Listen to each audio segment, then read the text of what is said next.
Hey guys, Seedoeatreview here, inside the beautiful Howling Owl upstairs. We're with Carrie. Hi. Carrie, what have I gotten myself into? Smut Uncut and Erotica Extravaganza. Indeed. Explain yourself. Alright, so basically during coronavirus, my friends and I were like, God, this is a pretty boring time, isn't it? And so we got together a weekly Zoom, and we'd read out like romance writing that we had done, bit of erotica, bit of smut, and we started like getting convinced that like actually, you know, a lot of what's available, like Mills and Boon and stuff, is really tropey, really boring, really, you know, two-dimensional characters, and we were like, I think we can do a better job. And it became this fun thing where we like, you know, had all of these like really interesting conversations about sex and romance and dating that we wouldn't have ever gotten to before. And so basically we convinced ourselves that we were going to do a Fringe show. There you go. So first time writer, first time actor? Yeah. Really? Pretty much. I mean, look, this is our first like production that we've kind of brewed up ourselves, but you know, Have you played it in front of an audience before? Thank you. No, we haven't. Oh really? No, this is our Because premiere. my next question was about how do you know it's funny? How do you know it's from funny with my friends to funny with a big audience? I mean, we've done some, you know, we've broadened our research a little bit. We've read to some friends that haven't participated in our Smut Club. Yeah, but it's the Smut Club. I love that.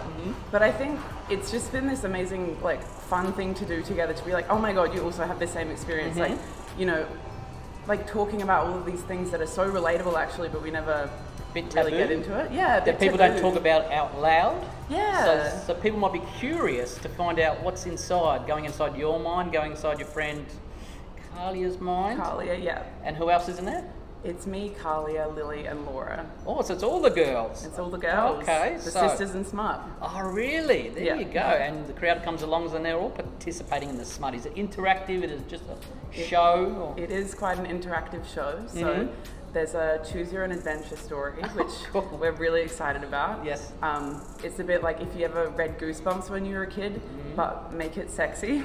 Okay. And it's a bit of an ode to the Fringe as well, and like how wonderful that is in Adelaide, and you know, like a bit of a love story to the Fringe and a love story to like, you know, developing sexual confidence in doing what you want, and the audience will get to have all of the power in that, like in which way that story goes. So I think that's very exciting. It is, and it's also getting it out there, what's usually said behind closed doors. Yeah. And you're comfortable to talk about it with your friends and go, let's bring it out to a wider audience and see if everyone else can participate in it.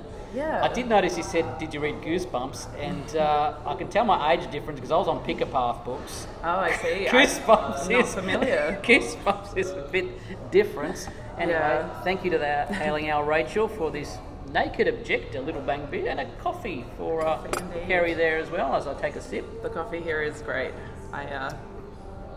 Oh, the IPA is fantastic as well. Anyway, Smut Uncut. How many nights have we got here, Carrie? We've got 3 nights, March 11, 12 and 13. At what time?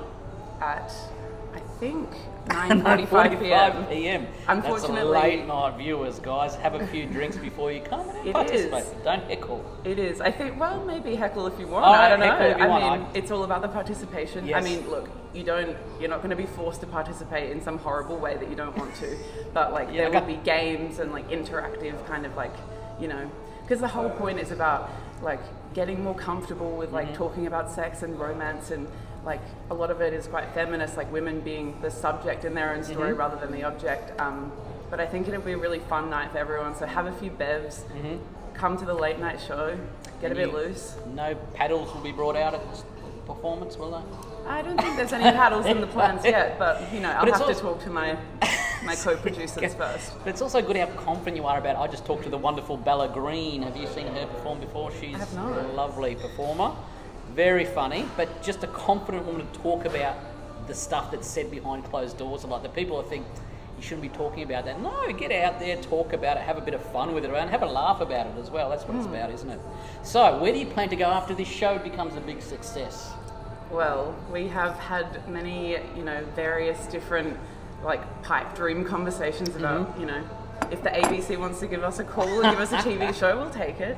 The ABC we'll wants to give me a call. it. I'll hop on her coattails if you don't mind. Let's see how we go. Absolutely. But I don't know, we've got this really wonderful space that we've just like really enjoyed of getting together and sharing stories. And I think for us, like, we'd love to build that, get more diverse voices in, different kinds of stories, open up different, perspectives. Because I think the amazing thing is getting to hear your friends create and hear their creative voice and hear how they really feel about things. Like, so much of sex writing is really just about titillation, or it's dirty, it's smutty, it's like, skip to the next bit so that the actual plot, like the actual literature, can start back up.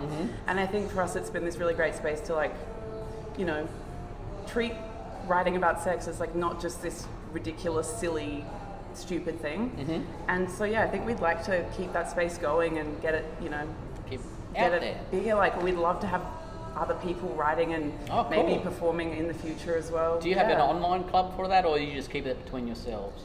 Well, it started out with a Facebook group where we were like, guys, it's coronavirus, we have nothing to talk about. This is so depressing. So we just have this like Facebook group where we were organizing this with just a bunch of friends. And I don't know, we've thought a lot about, because at the beginning it was just this fun thing, but then we realized how much it was like changing the way we thought about our bodies and our sexuality, and like just making us feel a lot more like, I don't know, comfortable, liberated. It's also like, understanding what other people go through as well. With people have different, I wouldn't say problems, but different sort of aspects to their body that they don't understand. They go, oh, that person goes through that too. I'm not the only one, so I can talk about it with them. Absolutely. And I think that so many of our like sexual narratives are like either ridiculous Hollywood stuff that's really removed from reality, or porn, which is often really objectifying and problematic. Or like, romance novels that you go to Dimmicks and it's all so tropey and removed from reality and uninteresting, and it's just like, I don't know, we kind of feel like there's a gap in the market for some like democratized like erotic writing. Like, what's actually interesting about sex? Let's talk about it. Have any guys seen your show? Have you played to a guy audience? We haven't played to just a full guy No, audience. I just mean guys in the crowd. I've had some of my male friends read like some of the stuff from the club. But no, not really. That's cool. As I said, really. I'm just interested to see how the other side reacted. I'm the other side. But the other side reacted to how you talked. Did they get uncomfortable? Did they get laughing? Did they get giggling? You know what I mean? I think in our because it was really just like a group of friends thing at the beginning. And our male friends were like kind of intrigued and would be like, sorry, this is like really a women's space. And then I don't know, we started thinking about like, we want to get more perspectives, like, isn't the point of writing about your perspective to share it with other people and hear theirs as well? So we've definitely toyed with the idea of bringing like men into the club, and I feel like it would be like, I feel like our show is not just for women, it's for people of all genders. So everyone, guys? Everyone. Well, just not the kids, but... Not the kids. Do not bring your kids. Bring your partner, bring your grandparents, man. Everyone. I've heard the grandparents are the ones who like really get interested in that. Now, before you take a sip, and then I'll ask the question. Mills and Boon, so you mentioned, are you a Mills and Boon reader, or are you a big Mills and Boon reader, or is that still past date and there's something more closer to it? I wouldn't consider myself a big Mills and Boon reader, but I think it's a very like teenage girl thing to do, to like find romance writing really, like you want to be reading about romance and like all, I don't know, you're a teenage girl basically. And Dolly magazine, is that more? I think Dolly magazine's dead now. I think it's dead, which is really like my childhood is dead now. Dolly's dead. But Mills and Boon they're still like churning out content. But it was this joke between me and Lily, who's one of the sisters in Smut. Like, we were traveling and had this weekend away in Wales, and we went to a bookshop and found in the romance section a book called Australian Affair.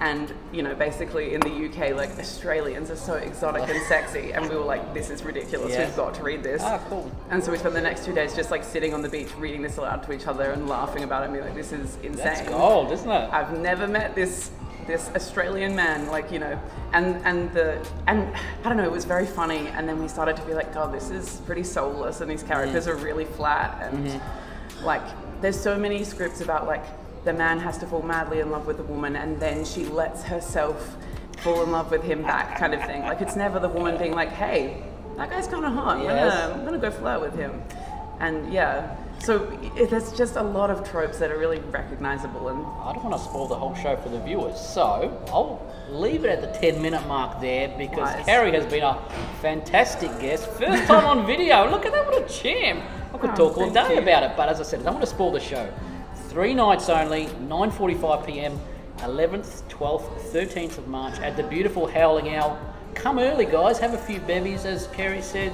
Have a few drinks, have a gin and tonic, whatever. They even do a nice platter here as well. Then come upstairs, kick back, relax, watch an hour. Yes. An hour of smut. All right. Thank you very much, Carrie. And there's songs as well. I forgot to say that, but there are songs, and they are. Can people sing very along? Funny. Yeah, absolutely, absolutely. You can. We'll make it. You can join in. Bring the song sheet. Come have a gin and have a sing along. What a night! Go. Have a gin, have a sing. That's the catch line. Catch some smut. Yeah, we should have put it on the. We should have put it on the flyer. There's always a chance. There's always. Thank you very much, Carrie. Thank you. Cheers.